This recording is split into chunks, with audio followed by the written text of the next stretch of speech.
कलियर में हजरत मखदूम अलाउद्दीन अली अहमद साबिर पाक के सालाना उर्स के दौरान कलियर शरीफ में श्रद्धालुओं की भारी भीड़ जुटी है, जहां हर साल की परंपरा को निभाते हुए इस बार भी भाजपा अल्पसंख्यक मोर्चा के प्रदेश अध्यक्ष अनीस गौर ने एक विशाल पंडाल और मुफ्त इलाज का शिविर लगाया है। इस पंडाल में देश के मशहूर कव्वालों ने एक से बढ़कर एक सूफियाना कलाम पेश कर लोगों को झूमने पर मजबूर कर दिया और पूरी रात या साबिर के नारे गूंजते रहे, जबकि शिविर के जरिए लोगों को मुफ्त स्वास्थ्य जांच और दवाओं की सुविधा भी दी गई। नदी नाले सूखने लगे, जंगल सूखने लगे, जानवरों के मरने की नौबत आ गई। अब सबने कहा भाई खुदा के बाद, भगवान के बाद अगर कोई व्यक्ति है तो वो कौन है? राजा। वो हमारा समाधान निकालेगा। राजा भी अच्छे थे, राजा को मालूम था मेरी प्रजा बहुत परेशान है।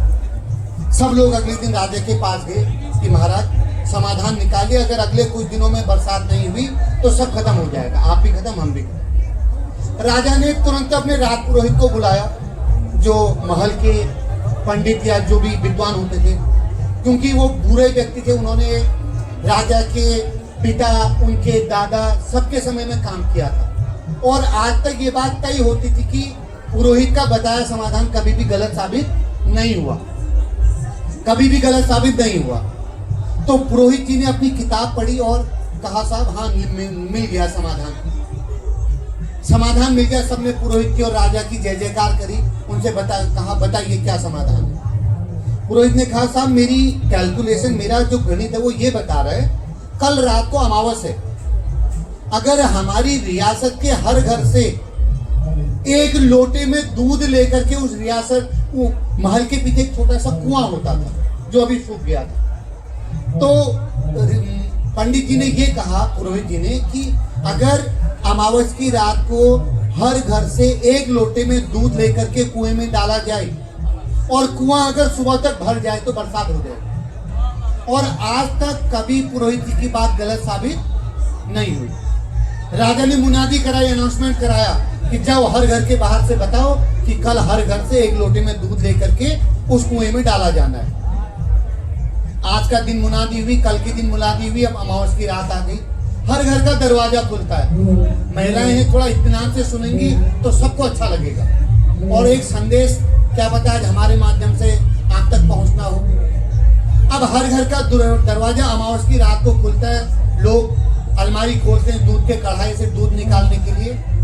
मैं एक लाइन भूल गया, इसमें भूल ये गया, पुरोहित जी ने एक शर्त जोड़ दी थी, समझ। वो शर्त ये जोड़ी कि जब आप दूध लेके जाओगे अपने घर से तो किसी को दिखाना नहीं है और बताना भी नहीं है, न दिखाना है और न बताना है। सारी रियासत बहुत अच्छी, रियासत जिंदाबाद, राजा जिंदाबाद, सब अच्छी अच्छी बात करते थे। अब अगले दिन की सुबह आती है, सब लोग अपने घरों से गए, कुएं तक गए, वापस आ गए। अब अगली सुबह है, सबको इंतजार है कि हम कुएं तक जाएं, देखें कुआं भरा कि नहीं भरा, बरसात हुई कि नहीं हुई। अब मेरी कहानी यहीं पर खत्म हो जाती है। अब मुझे ये बताइए आप लोग, उस रियासत में बरसात हुई कि नहीं हुई? मैं जो खड़े नहीं कह रहे, और लोग बताइए, नहीं हुई। आप लोग जो पीछे खड़े हैं, मैं युवाओं से चाह रहा हूं, युवा लोग बताओ, नए लड़के, हुई कि नहीं हुई? सब नहीं वाले हैं। क्यों?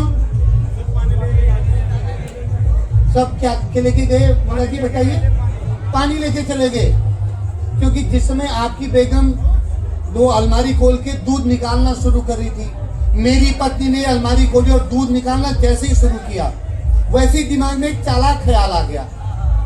क्या ख्याल आया? दूध तो और लोग ले ही जाएंगे, कोई देख तो नहीं रहा है, अगर मैं पानी भी डाल दूंगी तो कोई फर्क नहीं पड़ रहा। अब वो रियासत कौन सी है मालूम है? जहां हम रहते हैं। मेरी वाइफ ने भी वही सोचा, आपकी बेगम ने भी वही सोचा, उनकी बेटी ने भी यही सोच दिया, सबने यही सोचा।